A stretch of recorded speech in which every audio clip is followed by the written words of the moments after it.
queridos irmãos, queridas irmãs, que a paz do divino amigo Jesus possa estar conosco, envolvendo-nos a todos. Para nós é uma alegria imensa retornarmos a esta casa veneranda e termos a oportunidade de refletirmos um pouco acerca do ser que somos, acerca destes conceitos que nos falam diretamente à alma. Porque todos nós que aqui nos encontramos novamente no corpo, estamos o tempo todo diante de situações novas, de oportunidades que nos convidam a evoluir. É lei da vida. E é importante nos darmos conta que nós não necessitamos passar as décadas, passar uma existência inteira da mesma forma. A vida é um convite constante à transformação, à mudança.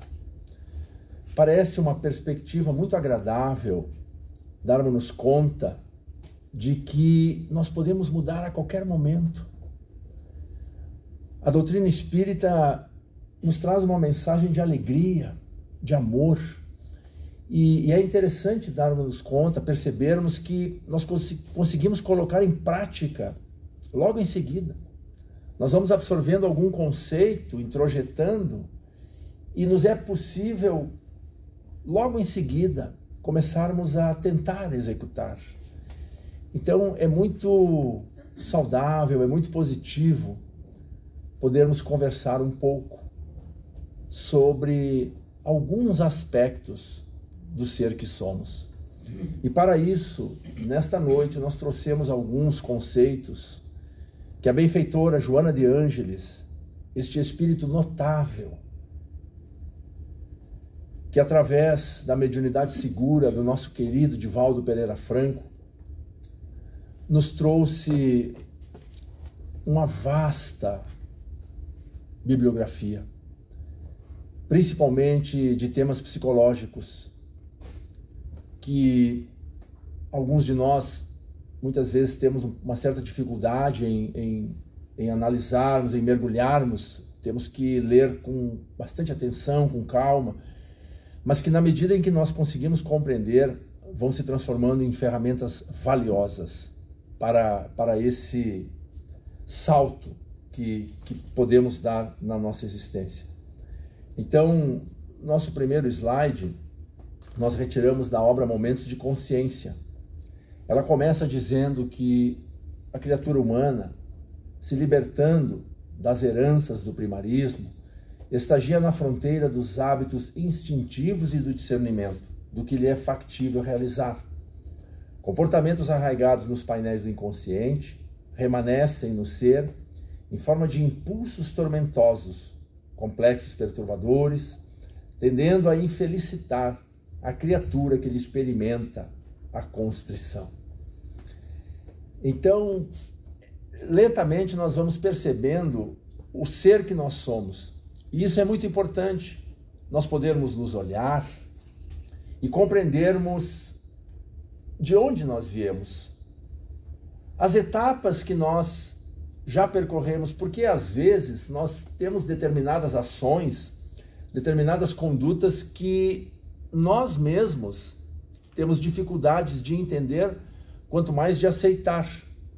Então é muito importante compreendermos que nós somos estes seres que tivemos um princípio simples e ignorantes. E que lentamente, à medida em que fomos mergulhando em oportunidades como esta que nós estamos agora, nós fomos desenvolvendo-nos através das nossas escolhas, através do livre-arbítrio. Eu sempre me pergunto, por que a divindade já não nos criou perfeitos? Nos pouparia todo esse trabalho, não erraríamos, mas percebamos que fomos criados simples e ignorantes. Tivemos todos o mesmo ponto de partida. E a partir de então, viemos nos trabalhando, viemos nos desenvolvendo pelas nossas escolhas. Alguns de forma mais objetiva, mais direta, outros nem tanto. Muitos de nós temos insistido em nos determos, mas a lei é inexorável. A lei de amor, a lei de evolução, ela nos vai impulsionando a ascendermos a novos níveis de compreensão.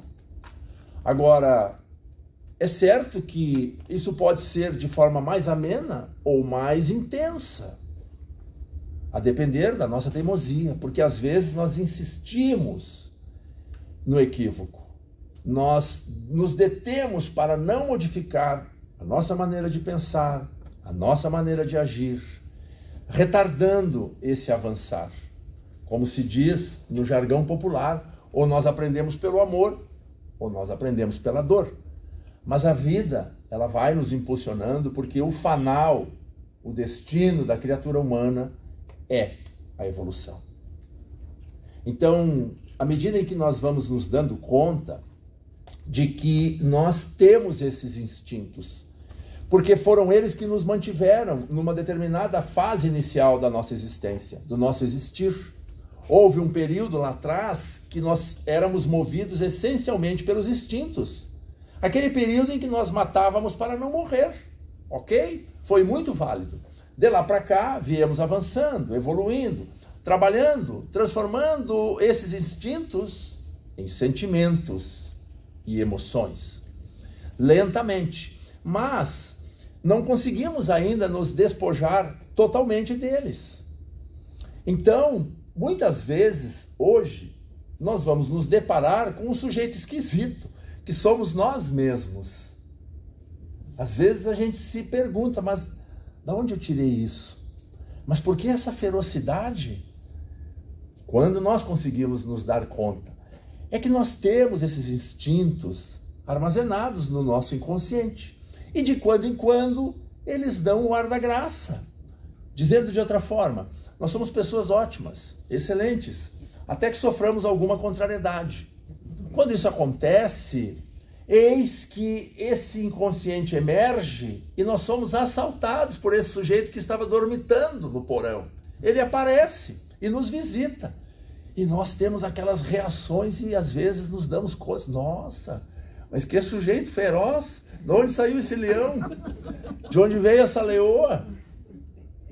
Quer dizer, reações inesperadas que nos pegam no contrapé, como a gente diz. Então, é muito significativo esse dar-se conta. Nós vamos olhando esses acontecimentos e percebendo que ainda tem uma fera que precisa ser domesticada mais e melhor, para que essas situações não se repitam com tanta intensidade, né? É compreender que nós podemos e devemos domar, conter, segurar, porque os impulsos vão vir. Faz parte da nossa essência animal. Agora, pôr para fora, tem formas, nós temos maneiras de nos expressar, de nos conduzir, de irmos nos polindo. Talvez num primeiro momento, a gente tenha aquele ímpeto de pegar o sujeito pelo pescoço e nós nos contemos e vamos trabalhando e vamos retendo essas reações e com polimento, para que num momento mais adiante já nem hajam mais esses impulsos. Já passamos a compreender, a introjetar que não nos cabe mais determinadas reações, determinadas situações. Então, eu coloquei aqui, apesar de nós estarmos na máquina, nós não somos governados por ela. Nós é que conduzimos, nós é que dizemos para a máquina, que é o corpo físico, o que é que ela deve fazer. Porque existe o ser que pensa, que é a nossa essência, o espírito imortal. Ele é que dá os comandos. Então não é a situação que nos deve levar. Somos nós, o ser inteligente, que precisa ir se posicionando e escolhendo qual caminho tomar, qual atitude executar ou não. E isso vai nos tirando daquela faixa da reação. Muitos indivíduos existem que se encontram essencialmente na faixa da reação. A gente tem um ditado popular, né, que está sempre apagando incêndio, porque nós estamos sempre reagindo. O sujeito levanta de manhã como que aperta um botão do piloto automático e segue o dia todo naquela situação, sem perceber que dessa forma as questões externas acabam dizendo como é que nós temos que proceder. Porque se a pessoa me trata bem, eu retribuo tratando-a de forma amável, afável. Mas se eu recebo uma agressão, se eu recebo um impropério, uma injúria, eu reajo àquela conduta, às vezes até com mais intensidade, num processo quase que automático, né? A gente diz, bateu, levou. E aí a gente põe a mão na cintura e diz, eu não sou de levar desaforo para casa, como se isso fosse uma grande coisa, né? Não percebemos que estamos atestando a nossa ignorância. Então, sair da reação é não condicionar as suas ações ao que nós recebemos. E é claro que isso nos exige, porque não é simples você receber uma agressividade e manter-se em harmonia, e manter-se em equilíbrio. Isso é desafiador. Mas nós podemos entender que essa pessoa que se dirige dessa forma, ela pode não estar bem, ela pode estar com problemas gravíssimos que nós não conhecemos. Então, por que nós vamos permitir que ela diga como é que nós vamos agir? O nosso dever é conosco mesmo. Então, é manter esse estado emocional de um equilíbrio relativo que está sendo adquirido a duras penas. Porque não é simples estarmos em harmonia interior. E eu vou um pouco adiante. Já imaginemos estarmos inseridos num contexto onde as coisas estão acontecendo à nossa volta bem complexas, bem difíceis. E mesmo num contexto desse, você estar em paz, em harmonia? Olha que perspectiva interessante. Diante da doença, por exemplo, o corpo enfermo, mas a alma em paz. Então, é um caminho a percorrer. Cada indivíduo é resultado do que constrói na mente. O ser humano, a criatura humana, ela é resultado do que pensa. Um sujeito que pensa bem, ele vive bem. Então, se nós nos deixamos ficar no piloto automático, se nós nos deixamos envolver pelas ações que vêm de fora o tempo todo, que certeza nós temos que vamos nos manter bem, que vamos proceder bem? Porque o nosso livre-arbítrio, ele tem dois momentos. Quando a situação se apresenta, nós somos livres para escolher de que forma nós vamos agir, de que forma nós vamos nos colocar naquela situação. Esse é o primeiro momento. A partir daí nós temos a ação, nós temos a atitude, seja ela verbal, seja uma ação. Terminou o nosso livre-arbítrio, porque agora nós vamos ficar atrelados aos efeitos que essa ação tiver. Por isso é importante estarmos despertos, estarmos atentos, porque surgem 1000 situações, 1000 convites, que com muita facilidade nos tiram do eixo, e nós saímos executando. E cada ação, cada verbo, cada situação verbalizada é uma responsabilidade assumida. A palavra, ela é como um dardo. Uma vez disparado, não tem como ser segurado e ser trazido de volta. Nós ficamos escravos do que falamos. A palavra dita não pode ser recolhida. Quantas vezes nós botamos para longe, afastamos pessoas que nós amamos por uma frase mal colocada, por uma situação mal expressada, de inopino, no ímpeto da emoção, nós falamos e em seguida nos arrependemos. Mas já ferimos, já magoamos. Então, se conseguirmos ir despertando para essas questões, nós vamos melhorando a nossa conduta. E isso é muito bom, porque conseguimos evitar muitas situações difíceis, delicadas, que nos retardam o passo e que poderíamos estar sem elas se nós estivéssemos mais despertos para as questões da alma, para as questões do espírito. Uma outra questão que a benfeitora traz nesse mesmo livro, Momentos de Consciência, ela fala dessa conduta, né, que é muito comum. Arrepender-se de comportamentos equivocados, de práticas mesquinhas, egoísticas, é perfeitamente normal. A sustentação, porém, no arrependimento, além de ser inoperante, apenas gera prejuízos que respondem por numerosos conflitos da personalidade. A permanência nessa análise se transforma em cravo fincado na consciência. Quantas vezes, meus irmãos, nós nos detemos em situações que já aconteceram?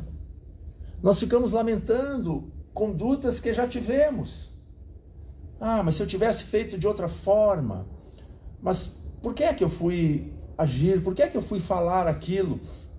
No sentido de manter naquela mesma situação, sem perceber que é uma lamúria dispensável, porque não contribui em nada. A análise, sim, a análise do que nos levou aquilo, como é que poderia ter sido, ok, mas o lamento da situação ter ocorrido é pura perda de tempo. Eu anotei aqui para um exemplo que eu trago, porque marcou a minha vida. Certa feita, nós estávamos no roteiro com o Divaldo Pereira Franco pela Europa. Nós fazíamos esses roteiros, às vezes levavam 40 dias. Nós chegamos a fazer roteiros assim de 40 dias, 25 países, 30 cidades. E numa dessas nós estávamos, se não me engano, na Noruega, e fomos despachar a bagagem, e os irmãos daquele local, por uma razão qualquer, esqueceram de adicionar a bagagem ao bilhete do Divaldo. E uma viagem longa, assim, as malas eram enormes. Eu sei que eu estava do lado e a atendente disse que nós teríamos que ir até mais adiante e fazer o pagamento da taxa. Eu já achei um absurdo a pessoa ter comprado a passagem e não ter comprado a mala, a bagagem. Quando nós chegamos lá, o valor da bagagem era maior do que o valor da passagem. E ele pagou. E aí eu não aguentei. Aquilo que estava só na minha mente, eu verbalizei isso, mas que absurdo, como é que as pessoas compram, como é que elas não imaginam? E ele virou, não deu tempo disso crescer muito em mim, ele segurou no meu braço e disse assim: meu filho, vamos fazer o seguinte, a passagem custou 100 euros, a mala custou 150, não foi isso? Foi. Vamos pensar que a passagem custou 250 e vamos em paz. E à medida que ele foi começando a falar, gente, eu fui diminuindo. Quando ele terminou, eu parecia do tamanho de uma pulga. Eu me senti minúsculo. Eu falei, nossa, mas é verdade, o que vai adiantar ficar reclamando? Já aconteceu. Não ia, nada do que eu falasse iria mudar aquela situação, a não ser piorar. Porque todo mundo ia vir para aquela faixa do azedume, da queixa que eu me coloquei. Então eu sempre, nunca mais eu esqueci disso. Foi tão simples, ele pegou no meu braço: meu filho, vamos fazer assim, vamos pensar que está tudo bem, porque não vai adiantar. Em outras palavras, ele disse: deixa de ser estúpido e acorda. E é verdade. Muitas vezes nós ficamos nessa situação de vítimas, né, de nos vitimizarmos, estacionando naquilo, transformando aquela situação no momento vivido, quando ela poderia ser vencida, porque os reflexos, as repercussões disso são muito intensas, porque quando nós nos permitimos fixar no equívoco e nos danos que ele gerou, nós estamos reduzindo, baixando a nossa vibração, nós estamos colocando a nossa mente numa faixa mental, numa faixa vibratória bem mais reduzida, e isso vai trazer consequências, porque nós vamos, a partir dali, é como se nós vestíssemos um óculos de pessimismo. As outras situações passarão a ser encaradas sob essa ótica, porque é ali que nós estamos nos colocando mentalmente. E como cada um é resultado do que pensa, se eu não tomo esse cuidado, eu fico muito mal, porque eu já estou com essa questão negativa. Então tudo que surgir eu vou enquadrar, eu vou encaixar no meu contexto de forma negativa. E as minhas ações tendem a gerar problemas. Então, nesse momento, eu não preciso de inimigo. Eu mesmo estou terminando comigo. Porque estou me permitindo esse enfoque. Então, Joana de Ângeles, ela diz assim, o erro faz parte do nosso cardápio existencial. Claro, nós somos criados simples e ignorantes. Como é que um sujeito que foi criado simples e ignorante vai acertar toda vez? Então nós vamos errar. Então o erro faz parte do nosso cardápio existencial. Do erro nós vamos ao acerto. Só que aí ela traz uma expressão que sempre me chamou muita atenção. A benfeitora Joana de Ângeles fala em resignação dinâmica. Olha que interessante. Ela nos convida a sermos resignados, né? É aquele sujeito que aceita, que não, eu errei e tal, ele aceita o erro, mas dinamicamente. Ou seja, nós erramos, então eu sou imperfeito, eu vou errar. E fico naquela faixa, não, eu errei, mas o que é que me levou a errar? Por que é que houve essa falência momentânea? No sentido de que, dinamicamente, eu observe aquela situação e avance, e corrija ela no meu ser.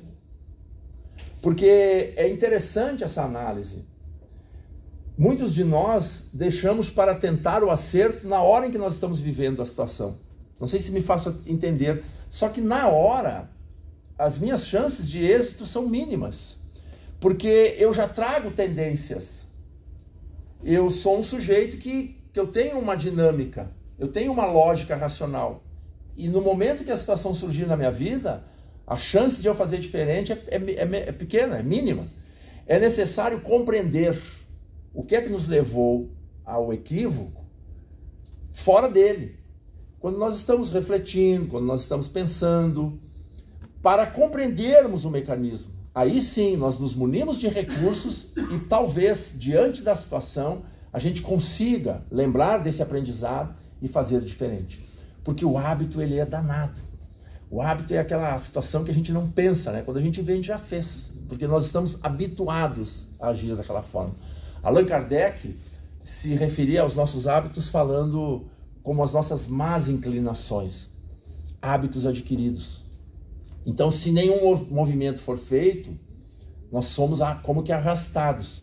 Porque nós já temos aquele hábito de fazer daquela forma. Eu tomei nota aqui também no Livro dos Espíritos, né? Essa pergunta que muitos conhecemos, 919, quando Allan Kardec pergunta, né, qual o meio prático mais eficaz de atingir o progresso e a evolução. E Santo Agostinho responde dizendo, né, um sábio da antiguidade já vos disse, conhece-te a ti mesmo, se referindo a Sócrates. E na 919, letra A, Kardec retorna e diz, mas como fazer isso? Então ele diz, fazei como eu, quando estava na Terra. Eu passava em revista. Quando um dia, no final do dia, na tela mental, eu buscava desde o amanhecer todas as minhas ações, todas as minhas condutas. E se eu identificava um ponto que não estava bem, eu procurava entender o que me levou àquilo. E no dia seguinte, a minha primeira ação era procurar a pessoa que eu tinha procedido mal e buscar me reabilitar. Foi assim que eu evoluí, foi assim que eu cresci, disse Santo Agostinho. Só que aí ele já criou um problema enorme para nós, porque é difícil para nós nos colocarmos diante da pessoa e dizer, olha, me desculpa, mas eu falo isso, né, de forma sincera. Quando o sujeito refletiu, percebeu que se equivocou e foi na frente da pessoa e disse, olha, ontem eu agi mal com você. Me desculpa, nada do que eu disser vai justificar, mas eu não estava bem. Haviam outras situações e eu não pensei direito quando falei aquilo. Porque para isso precisamos vencer o nosso orgulho, né? E algumas pessoas ainda têm uma dificuldade maior achando que, mas e se ele não me perdoar? O que é um grande erro. Porque nós não dependemos da aquiescência do outro, de forma nenhuma. Libertar-se do erro é uma atitude individual, só depende do sujeito. Eu me colocar sinceramente, honestamente na frente do outro e com a minha alma dizer, me perdoa. Eu viro as costas e saio reabilitado. Ah, mas e se ele não me perdoar? O problema é dele. Não tenho gerência sobre isso. Ele está fazendo uma escolha infeliz de se manter vinculado a um lixo mental. Isso é uma escolha dele. Eu saio liberto porque não me vinculo mais ao erro cometido. Estou buscando a reabilitação. Então vejam que ela nos convida a uma postura madura, adulta, de alguém que está se conhecendo e pagando o preço. Porque quando nós começamos a olhar para dentro, a nos conhecer, o preço cobrado é alto, porque requer reabilitação, requer mudanças que só nós vamos poder fazer. É diferente de uma conduta infantil que sempre põe a responsabilidade no outro. Ah, mas você viu o que ele disse? Não importa o que tenha acontecido. A nós diz respeito a nossa conduta. Adiante, na obra O Ser Consciente, ela vai falar do ressentimento, que ele pode ser comparado à ferrugem nas peças da sensibilidade, transferindo-se para o corpo físico, refletindo-se como distúrbios gástricos e intestinais de demoradas consequências. Gastrites e diarreias inexplicáveis procedem dos tóxicos exalados pelo ressentimento, que deve ser banido das paisagens morais da vida. Ela usa uma figura de linguagem nesse mesmo capítulo, dizendo que o ressentimento é como uma brasa ardente que a gente carrega na mão para jogar no outro, sem perceber que enquanto carrega, ela queima a nossa mão. Interessante essa figura que ela usa. Então, como a palavra diz, né, ressentimento, ressentir, sentir novamente. Aí nós vivemos lá um fato, toda vez que a gente vê o sujeito, a gente relembra do fato. A gente revive aquela situação. Ou seja, nós estamos presos. Já perceberam como é que nós somos? Às vezes, nós ficamos fixados numa situação. Às vezes, o sujeito que agiu, que teve aquela situação com a gente, ele nem teve a intenção. Ele nem passa na mente dele em ter nos ofendido. Mas nós nos ofendemos assim muito. Nossa, como é que ele disse isso para mim? O sujeito nem se deu conta que causou aquele dano. E nós ficamos todos dodóis.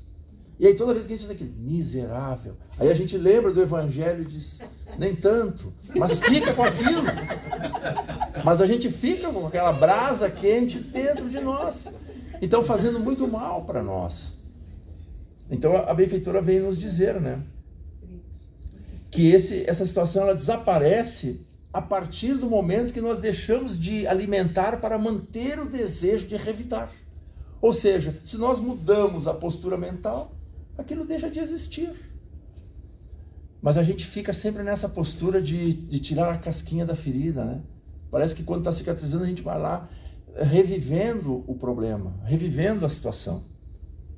Então, nessa questão que ela fala das gastrites e diarreias, essa faixa mental, ela é semelhante aos elétrons, destrambelha o nosso sistema imunológico, baixa. Quando nós ficamos nessa faixa da malquerença, da vingança, da ira, o nosso sistema imunológico ele baixa muito e nós ficamos com esses distúrbios, porque nós estamos assodando o nosso organismo físico com esses pensamentos destruidores, que não são saudáveis, muito pelo contrário.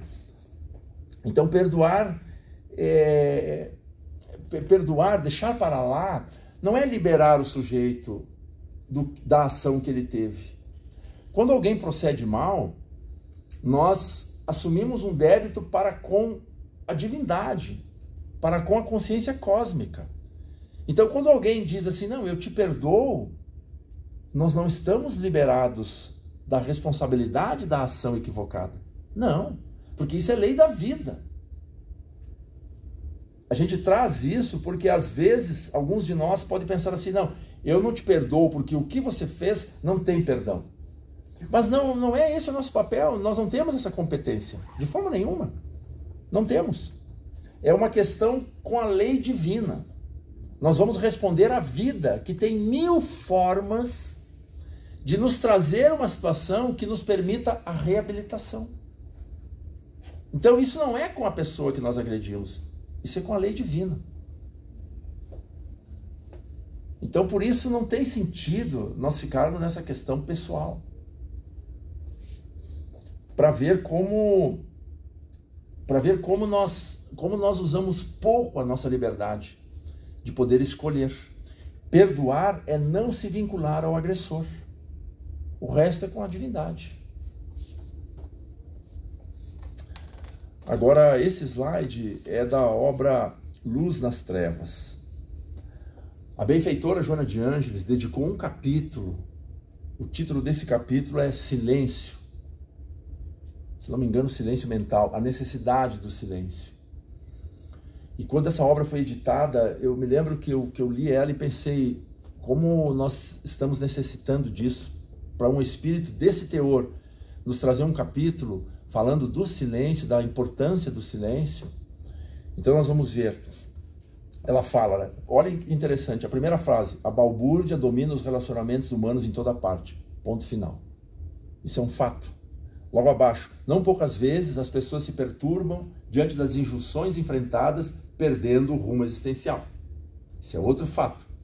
Aí ela vem e diz: nunca o silêncio se fez e se faz tão necessário como nestes dias.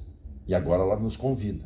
Viaja, pois, com frequência ao teu deserto, onde poderás repousar, renovar conceitos e ser harmônico, a fim de poderes atender os labores que aceitas como mensageiros da tua felicidade. Que profundo, né, esse conceito. Então, a primeira questão: como obtermos harmonia, serenidade e paz, mergulhados num mundo tão conturbado como o mundo atual?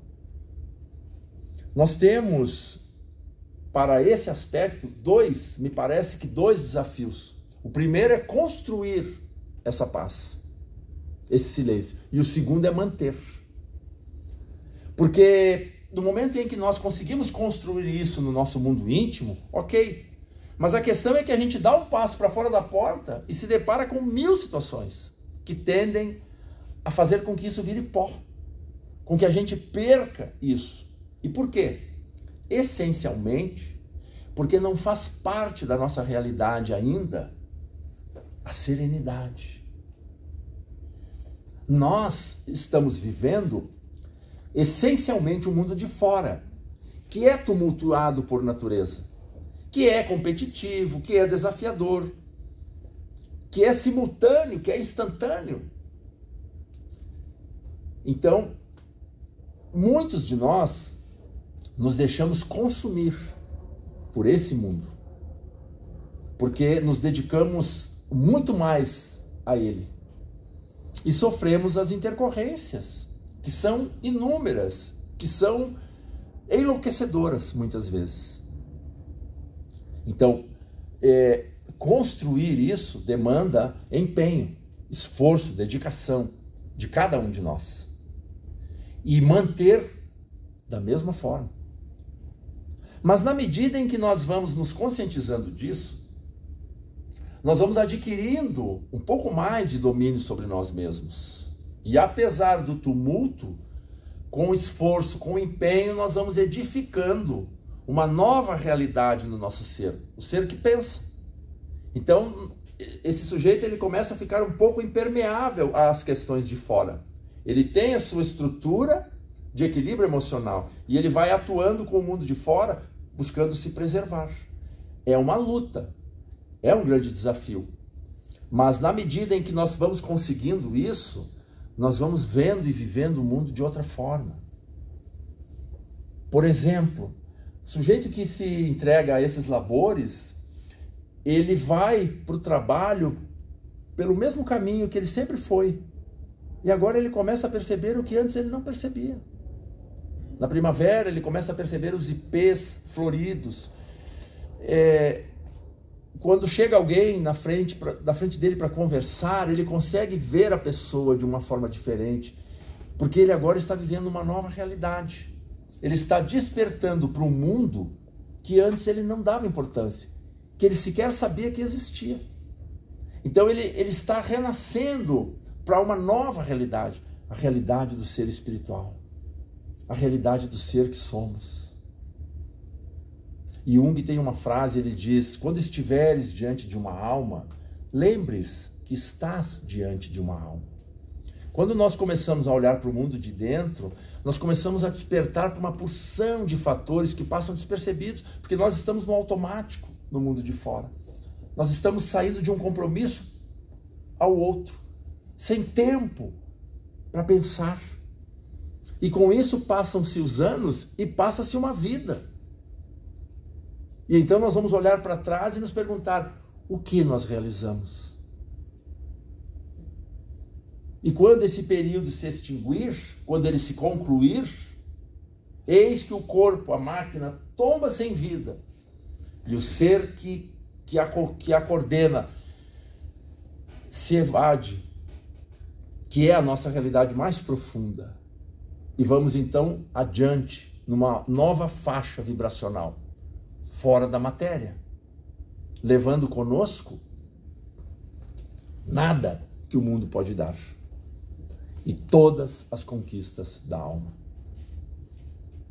Então, sem dúvida, que nós estamos diante de um grande desafio.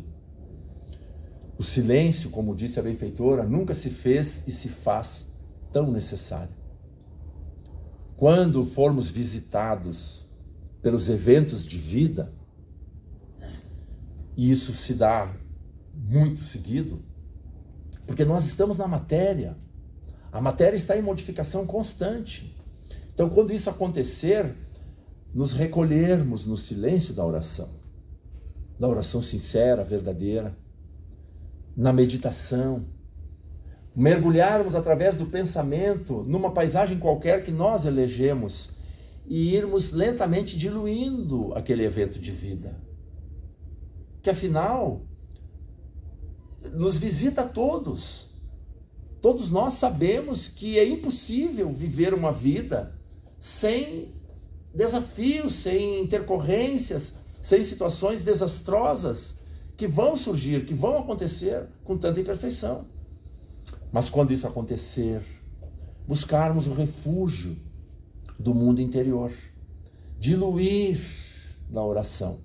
E aí a gente se dá conta que nós temos um protetor espiritual, que nós temos muitos amores que já estão na pátria espiritual, no além-túmulo, e que, se fizermos o nosso esforço, poderão estar conosco. Então, nos auxiliando, ajudando a diluir.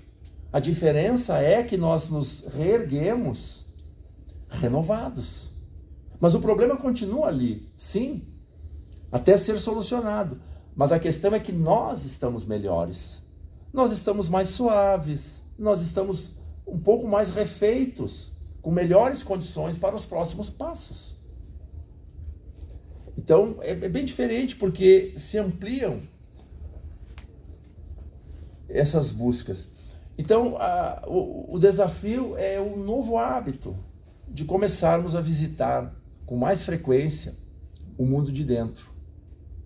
E fazendo isso, nós vamos estar permitindo que esses potenciais do espírito imortal que nós temos, e todos nós os temos, que eles possam ressurgir, que eles possam ditar um pouco mais a nossa conduta, saindo um pouco do mundo de fora.